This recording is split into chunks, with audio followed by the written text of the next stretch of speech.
Thanks, Leigh, and thanks for the invitation. So this is really a non-technical talk, which is not something I've really done a lot of over the years, but I think this is something that many of us are interested in. And unlike a calculus problem, it doesn't have a single correct answer. And really, I'm here because I want to talk to other people about their ideas around this and what you all think about how we should address these problems. I mean, they're coming up everywhere now, as I'm sure you all know, and I would really appreciate hearing from any of you about your thoughts on the matter. So I don't usually start out talking about my own background in a talk, but it's actually really germane to this topic. I'm a professor at UMass Amherst since 2004 in computer science, College of Information and Computer Sciences, and I do computer vision and machine learning, and of course I've worked on face recognition, and I'm also interested in low shot learning and self-supervised learning and motion understanding, a bunch of other topics.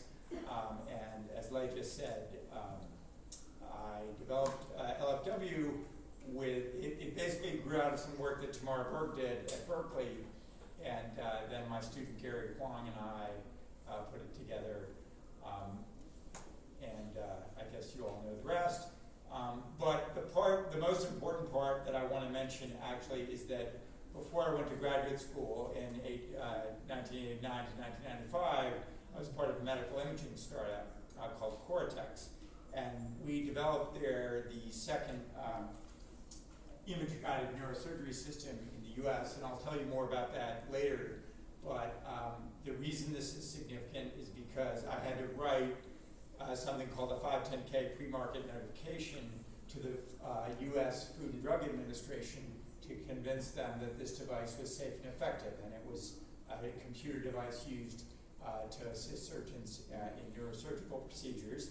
And that was a very long and complicated document that talked about many of the things that could go wrong and could end up hurting or killing the patient or delaying the surgery and having all kinds of other consequences.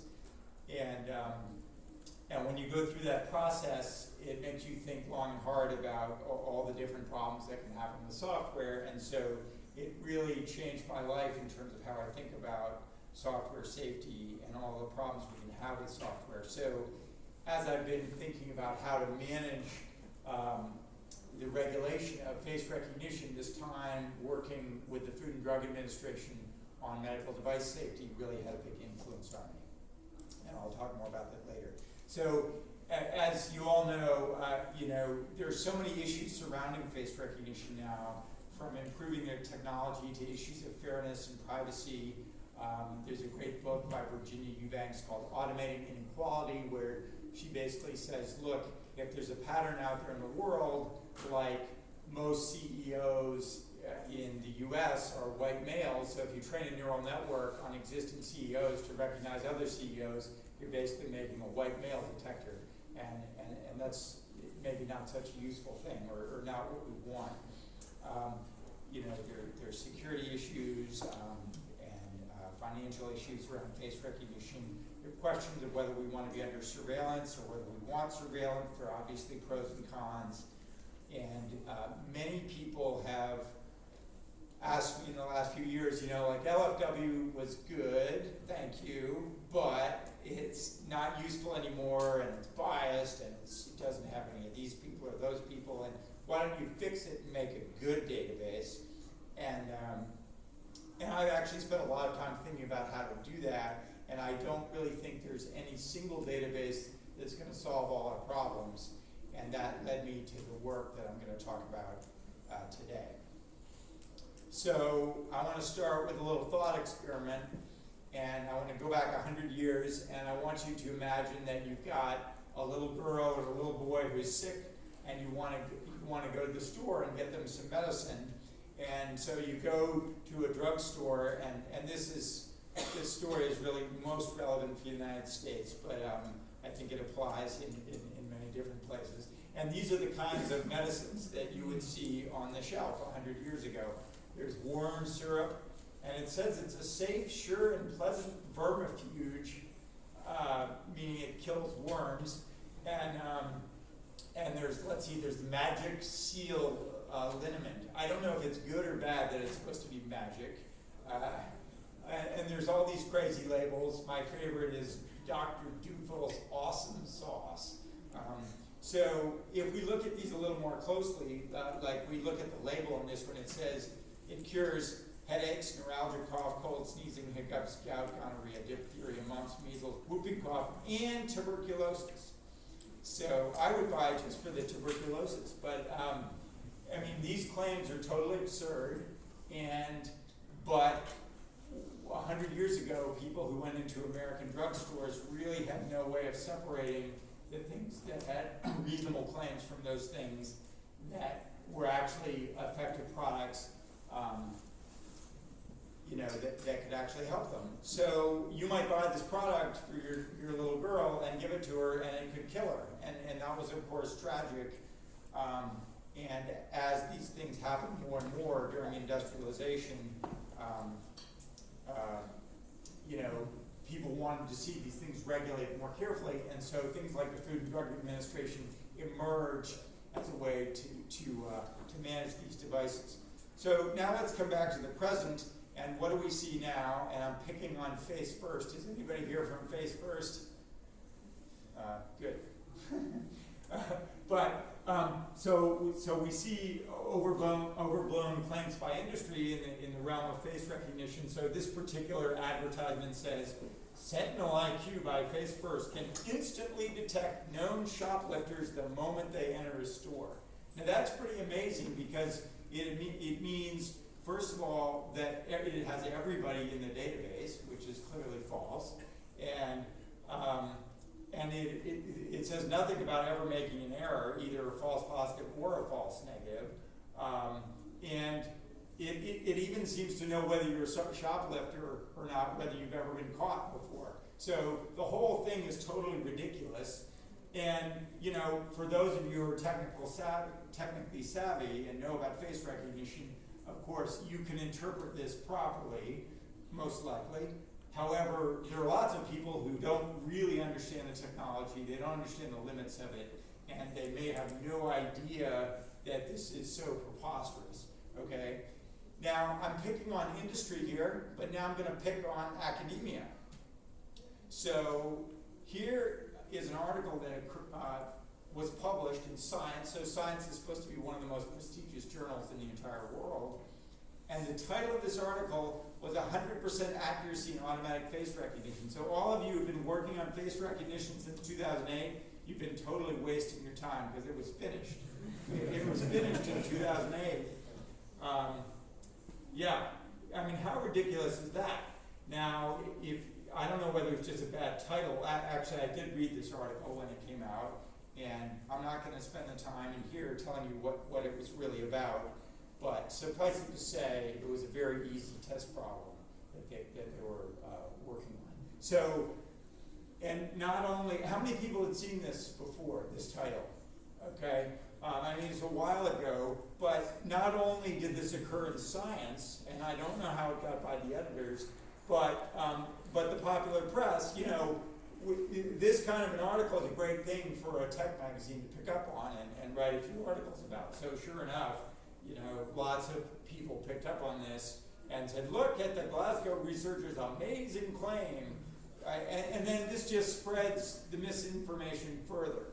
And again, you guys are not the problem. The problem are the general public, or people who are making policy, or police departments who don't understand that this stuff can go wrong, and so on and so forth. So this misinformation is all over the place. It's just like where we were with the drug industry 100 years ago.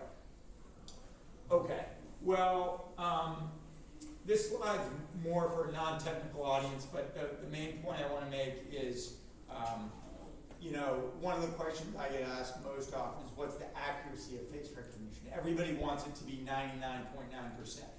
And my answer to this question is, it's a meaningless question, and since I've been talking about drug regulation, consider the related question, how effective are drugs? I mean, it's a ridiculous question, right? Because it depends on the disease you have and the overall condition of the patient and what drug you're taking and how much of the drug you take and how long the drug's been sitting on the shelf and all these other things. H is particularly important. How do you even measure the success of taking a drug? If you get a little bit better, or you get a lot better, or it cures you. So this is a meaningless question, and it's just as meaningless as the question of what's the accuracy of face recognition. There's no simple answer to this question. It obviously depends on the difficulty of the problem, which depends on the lighting, the quality of the images, and the size of the gallery, and the similarity of the distractors and the pose of the head and the accessories, and its adversarial setting, and on and on and on and on. We could list dozens of these things. Okay, so one of the problems is that the public doesn't really understand these issues about accuracy, but there's more than this, right? So here are some of the issues that have been coming up recently. This slide was shown by Wei Hong earlier. The Amazon recognition of false matches of the members of Congress. They recently did one of these with sports figures that's pretty hilarious. And people in the US care a lot more about sports figures than they care about members of Congress. So it's probably even more effective. Let's see. People are so freaked out that many municipalities in the US are totally banning face recognition. Like San Francisco has a municipal ban on it. Somerville, Massachusetts, near MIT and Harvard has a ban on it.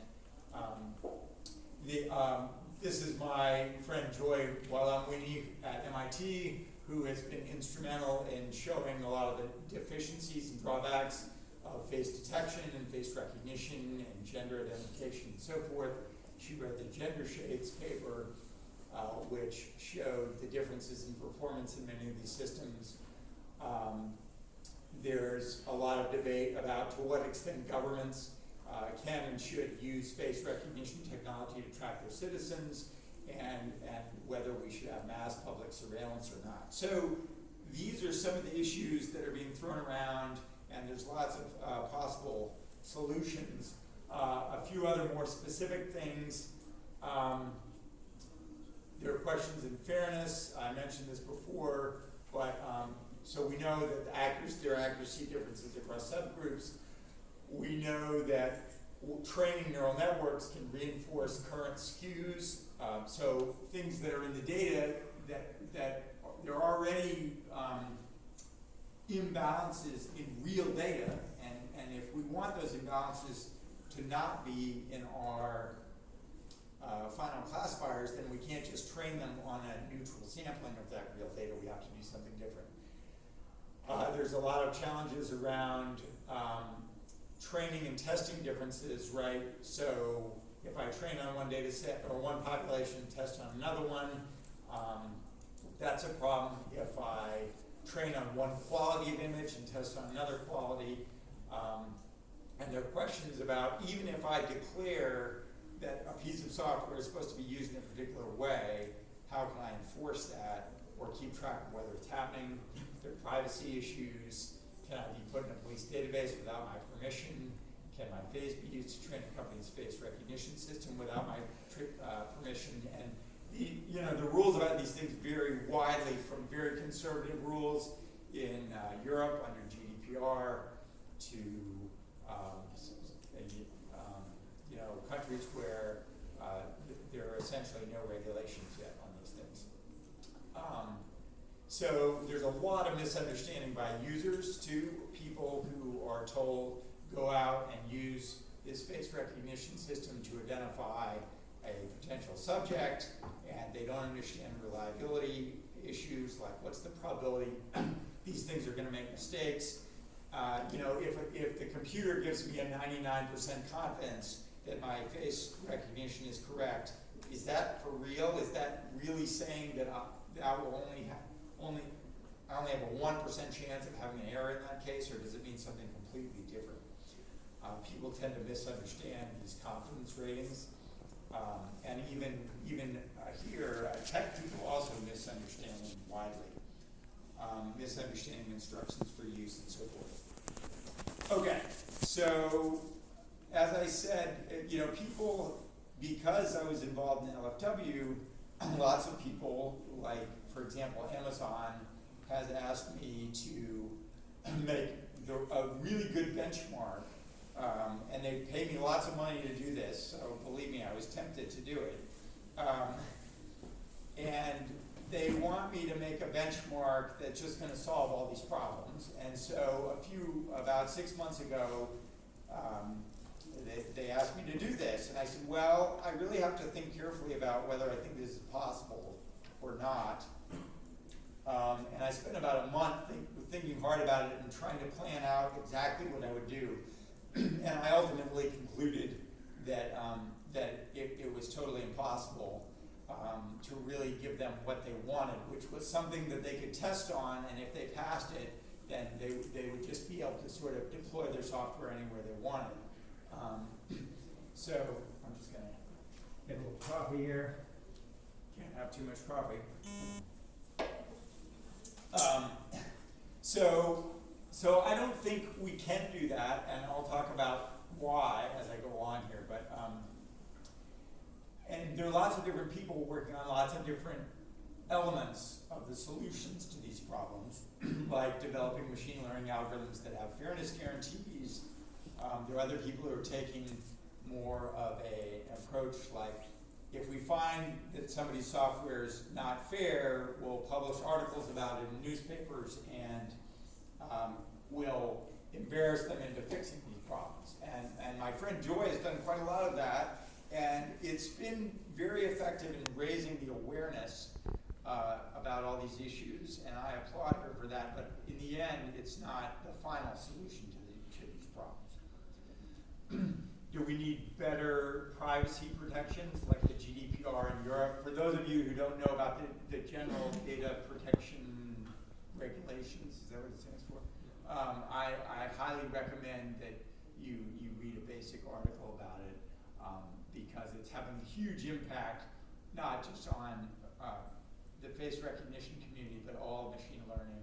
And I just tried, I'm writing a paper right now on a technical face recognition subject. I just tried to get a collaborator at DeepMind, and he told me, can't do it if it's on face recognition, we're not touching it with a 10-foot pole.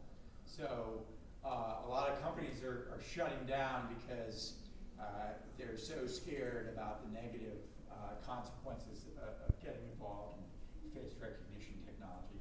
So some people say we should just ban all the technology. I mean, that's both an extreme solution and highly impractical, given that it's already out there and it's international and so forth. It could be done, but I don't think that's the right solution either. And finally, some people just say, Erik, you're a dinosaur, you're old, get used to it, it's all cool, man. Just relax and learn to love it. But I don't think that's right either. I mean, I am old and I am a dinosaur, but I still don't think that's the solution. Okay, so what is the solution? Well, I think a reasonable thing to do is to step back and say, what other complex industries that involve high tech and have massive societal implications have been successfully regulated? And of course the answer to this is different in different places in the world, but since I live in the US, I've been focused on the US Food and Drug Administration. So they've done a great job. It's not perfect, but they've done a great job regulating drugs or pharmaceuticals in the US. And they have an enormous infrastructure set up to do this. I'll mention certain aspects of that in a few minutes. And they have a separate structure set up to regulate medical devices. So when you look in detail at the way that they do this, it provides a fantastic model, I think, for all the problems that we have in face recognition. Of course, you have to adapt things a little bit, but that's basically the one-sentence version of this talk. We should take what the FDA does with these things and mimic those processes for regulating face recognition. And one thing I want to make very clear is it's not prescriptive in the sense, it doesn't say you have to use this algorithm or this technology or do things in a particular way. It allows for great flexibility and great creativity, but at the end of the day, you have to convince the FDA that your device is safe and effective. And you have to convince experts in the field that it's safe and effective. And to me, that makes a lot of sense. You don't want to tell people they have to use this database or they have to use this algorithm or they can't use transfer learning or whatever. You want them to convince you that what they're doing is reasonable under the circumstances. So that's what I've started working on, and to tell you a little bit more about how I got to this, I just want to mention, what time am I aiming for? I forget. We should have enough time. Or, but when should I finish? 25 minutes, okay. So, yeah, so I was involved in this neurosurgery startup, and we did, the idea was, I mean, this is pretty common now, but if somebody has a tumor, like this unfortunate person here, and it's very typical that you want to take a biopsy of that and see whether the tumor, what's the pathology of the tumor, is it growing fast and so forth.